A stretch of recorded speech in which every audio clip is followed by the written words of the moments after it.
You ask Tiger to solve. This deals with linear equations with one unknown. The final result is w equals 25. Let's solve it step by step. Group all w terms on the left side of the equation. Subtract 16w from both sides. Group like terms.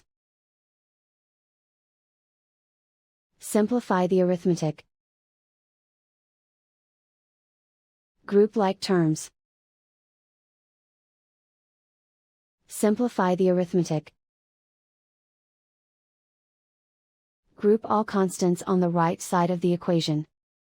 Subtract 100 from both sides.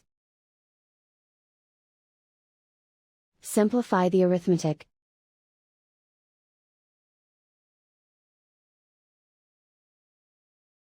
Isolate the w. Divide both sides by 14. Simplify the fraction. Find the greatest common factor of the numerator and denominator.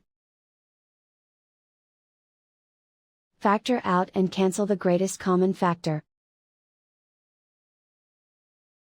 And so the final result is w equals 25.